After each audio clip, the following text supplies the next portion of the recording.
Hi, I'm Pam Reeser, former state senator. I'd like to welcome you here to the Acton Arboretum. We're here today to give you more information about the Arboretum.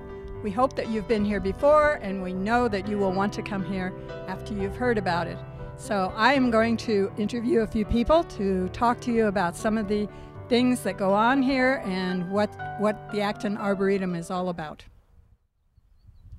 I'm standing here in this beautiful site with Kathy Hatfield, who is a member of the board of the Friends of the Acton Arboretum and also president of this organization. Now, when I look around and see how much time it must take knowing my own yard, I am amazed at how much work must go into this. A lot of volunteers. This place wouldn't be what it is without the help of many volunteers. There are groups of people who maintain the gardens, various gardens, say the hosta garden, the herb garden that we're standing by, or the butterfly garden. Many of the people are members of the garden club in Acton. We also manage to have a rather large work day with the seniors at Acton-Boxborough High School every year. Great, so it's not just the members of the Friends, but a lot of people who put time and energy into this. It is. Other people donate goods. Some people donate services. And others on special occasions for special projects will donate time. We have many projects that have been completed in the Arboretum by Boy Scouts, in fact, working on their Eagle Scout rank. I believe also some plants have been donated, have they not? We have quite a few plants that have been donated over the years. The hostas in the hosta garden were all donated by one particular family. Many of the plants in the butterfly garden are donated on a regular basis. And there are special trees dotted throughout the landscape that have been donated to commemorate different life experiences or to act as a memorial for departed loved ones. Now, can you tell us a little bit about the Friends of the Acton Arboretum and what they do? In 1991, the group of people who had been working with the site incorporated an organization called the Friends of the Acton Arboretum. It's a nonprofit organization.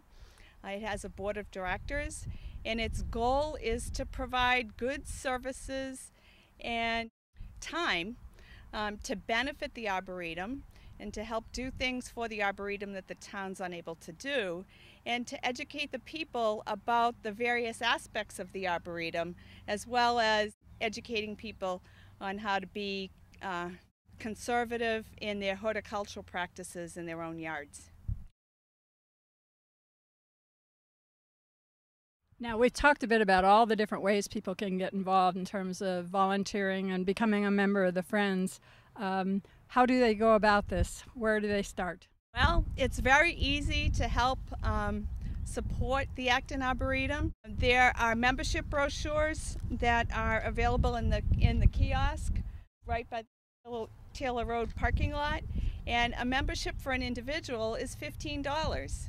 A membership for a family is just $25, and that membership donation entitles you to receive the packets of educational materials that we've developed so far, and a newsletter that is produced on a periodic basis. And the membership money also goes towards procuring materials, procuring supplies to help maintain the gardens. The many lovely daffodils that you see blooming in the Arboretum today came as a result, in part, by membership dollars. We know that people visit here regularly. We hope they all get involved in some way beyond just enjoying this wonderful facility. Anyone can help keep this place looking as beautiful as it is, whether it's picking up trash you see and disposing of it, or donating time on a work day. There are many things that can be done. We appreciate very much that you are here today and always, and look forward to working with you and developing this site in the future. The master plan is not completed, correct? No, it's not completed. It's an evolutionary process. Right. Thank you very much, Kathy. Thanks, Pam.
I'm here today in the beautiful Acton Arboretum with Kathy Foshman, who is the Director of Recreation for the town of Acton. Kathy, you've been involved with the Arboretum for a while.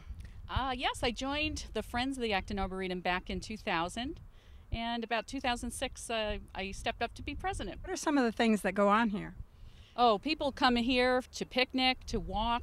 There's a lot of dog walking that goes on. It's a beautiful site. Lots of passive recreational opportunities here. Now, if you're going to bring a group here, I assume you need to make some kind of arrangement or contact someone in the beginning to make sure we don't have 2,000 different groups using these few picnic tables at the same time. Well, yes. We suggest that you call Tom Tidman of the Conservation Department. This is a conservation property, and so Tom is the person to contact. Now, in addition to picnic tables, what other facilities are on the site that people might want to know about? The Arboretum has many benches for seating, and they're strategically placed for the purpose of looking at beautiful views. Also, we're very cognizant here about providing seating for those who perhaps may be disabled and need a frequent stopping point as they make their way through the Arboretum. I know there's also a reading circle. Can you describe that? The reading circle is a wonderful spot. It's located near the front entrance of the Taylor Road parking lot. It's built into the grass. It's an elevated area where a half circle grouping can go in order to do a gathering where you have a main speaker and a half circle of people surrounding them. It's wonderful for poetry readings or classroom groups to talk and learn in the open air. You mentioned the parking and the entrance here. What other ways can you access this? The Arboretum has a main parking area. It's located right off of Main Street on Taylor Road. There are several other access points. You can go to the end of Wood Lane and park at the cul-de-sac there, and there's an entrance to walk into the Arboretum. There's also entrance by Minot Avenue, and that brings you right down to the bog. A really interesting area to enter the Arboretum. There is also an access point off of Concord Road, and that's called the Billings Trail. And there's a kiosk. What do people expect to find there? Well, you're going to find a lot of information about the layout of the Arboretum. There's a wonderful map there. The Friends have worked hard to provide a lot of educational information so that you can make your way through the Arboretum.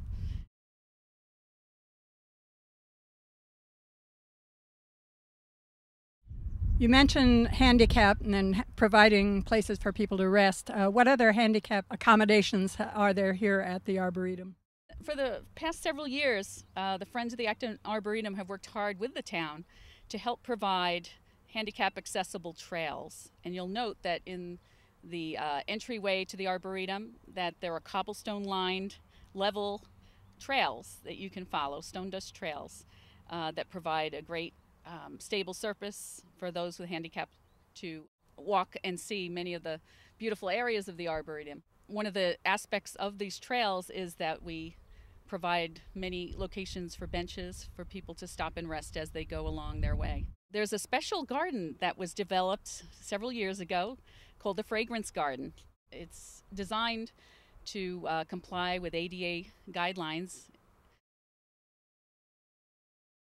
Are there special activities that you'd like to highlight in terms of the ability to get more involved in the Arboretum as a personal choice?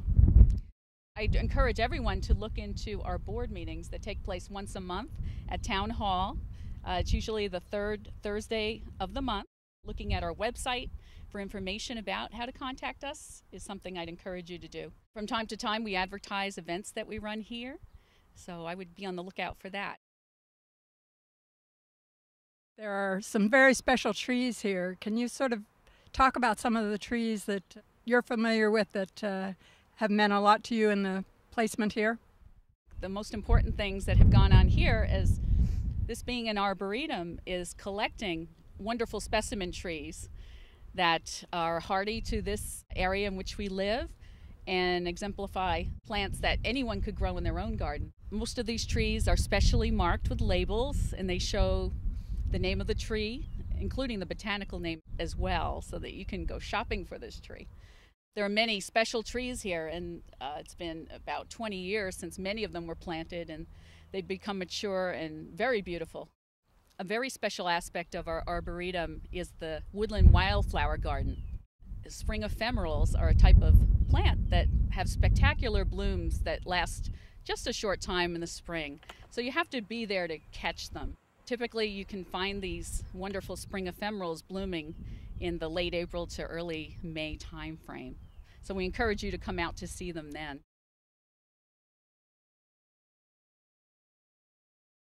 Wonderful.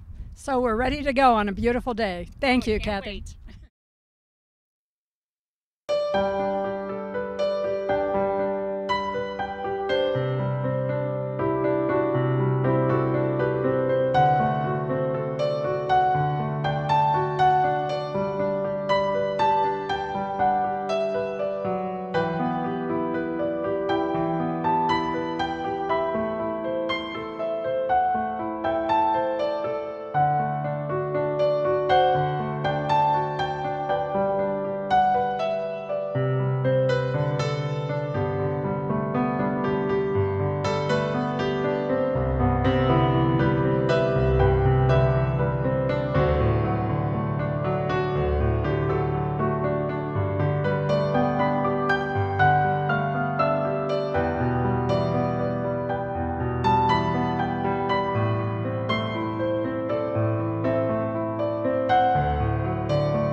Well, we're here today with Tom Tidman, who is the Natural Resources Director. Tom has been involved with the Arboretum from its beginnings, and we're hopeful that you can tell us a little bit about this land and what it was before it became the Arboretum. Acton, the Arboretum was a big, massive apple orchard, at least most of the Arboretum, even parts that don't have any apples left in them at this point. When I first started working on the Arboretum, it was probably in 1989 in that area. No Arboretum at all at that point, just a really overgrown apple orchard. Most of the apples, including the apple behind us, are replacement apples, ones that we've planted in the last 15 years, I should say. There are some apples that were probably planted in the 1950s that are still here. Most of those, if this was still a functional orchard, would all be gone by now. Many of them are dead, but they create good habitat for lots of creatures. We call this the upper area of the Arboretum, sort of the northern end of the Arboretum that's the highest in elevation. And then it descends down in a series of marshes and swamps to the south. So this was certainly all orchard. The first day I came to work here, there were no signs or no trails that were clear. Since that day, obviously, we've had years and years of development. And before it was an apple orchard, do we have any knowledge of different uses that this property has had in the beginnings? The only evidence we have are some old foundations that are up in here. Some evidence that they date back to the 1730s, the one foundation hole. That probably means that the first Concord settlers developed some of this as pasture land. Now, if we were here in the 1740s, 30s, we would see massive chestnuts in here too. This was a forest. Went from mature mixed hardwood forest to eventually cleared. And even before that, do we know what Indian use might have been here, or what tribes might have been in this area?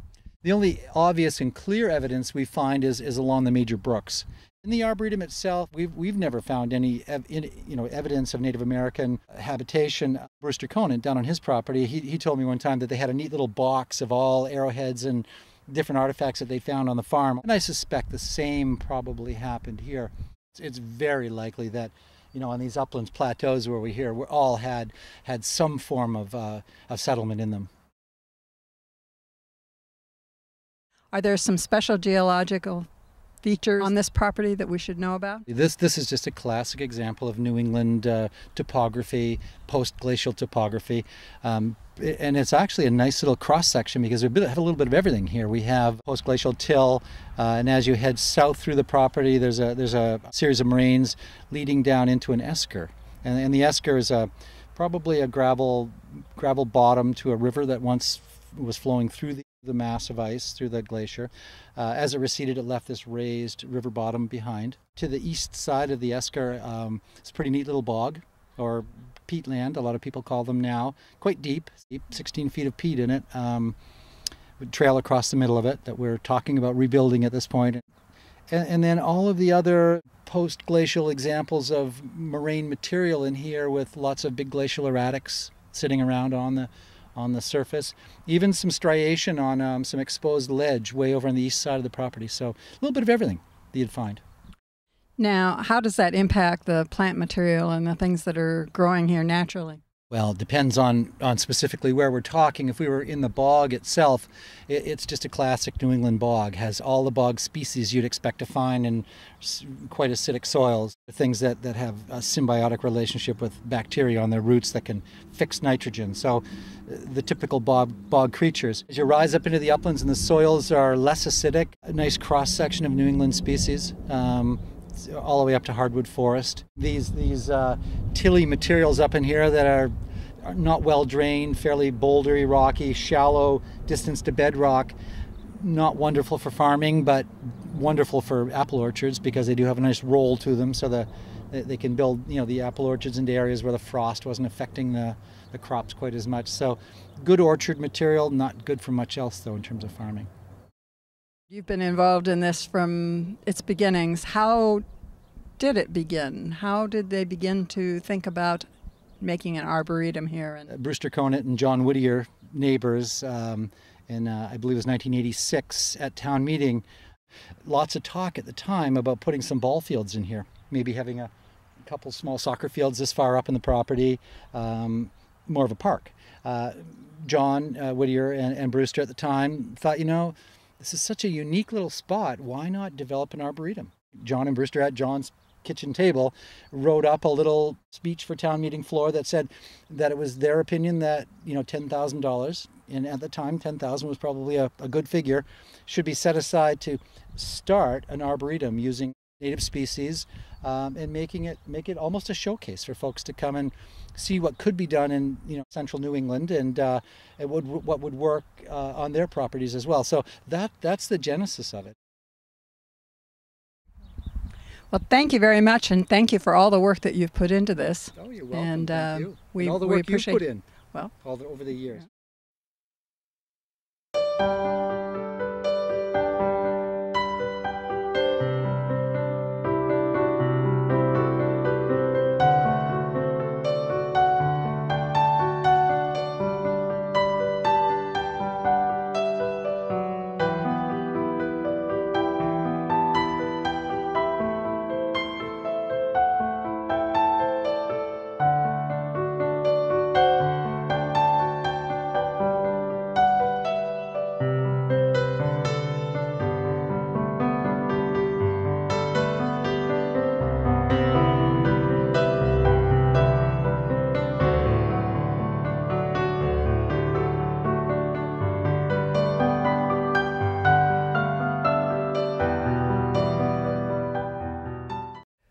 Well, we're happy to have with us at this time Brewster Conant. And Brewster, you've been a part of the Arboretum from its very beginnings. And you're a longtime resident of Acton. Well, if 1967 counts, Right. I guess that would...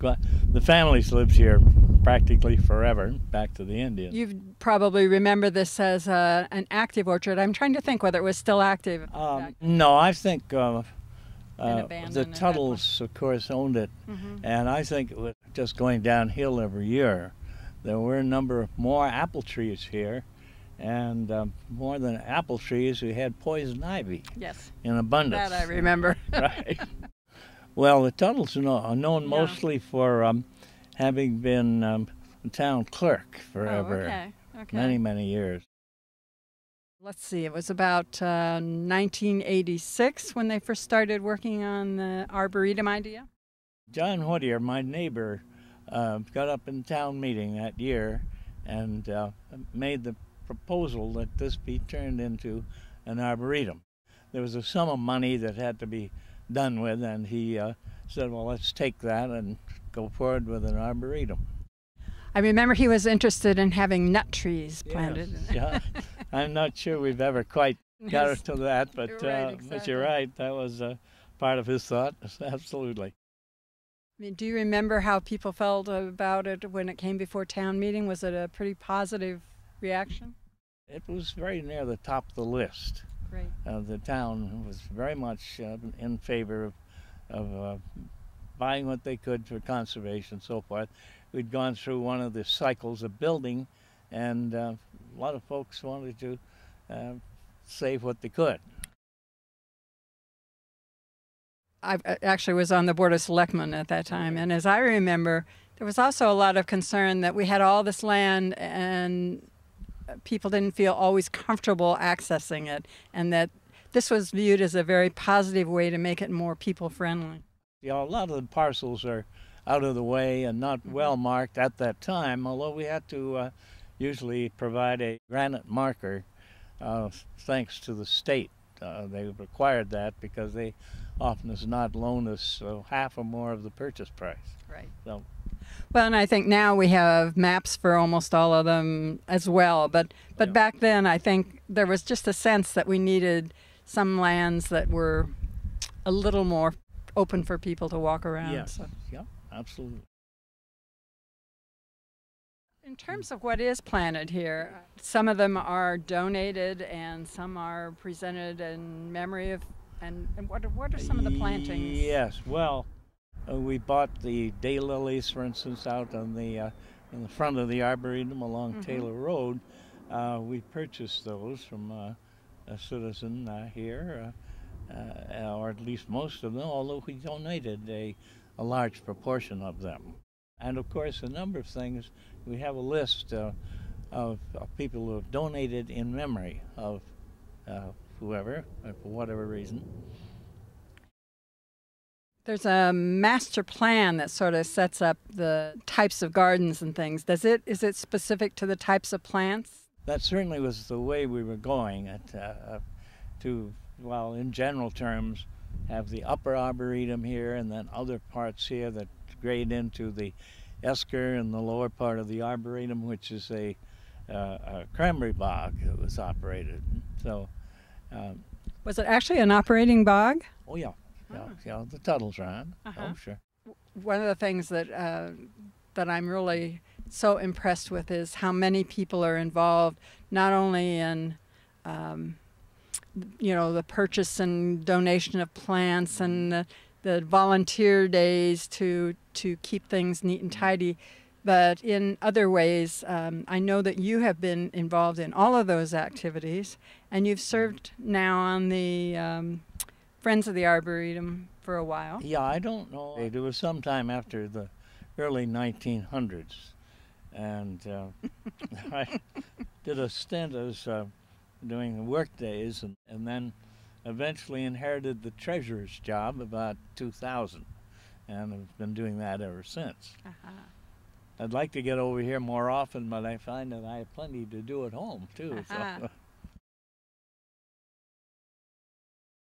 I want to thank you personally, and I know the town thanks you for all that you've done to help make this such a successful place for the people, and it's such a unique thing for our community. It's been a great pleasure doing it. Right.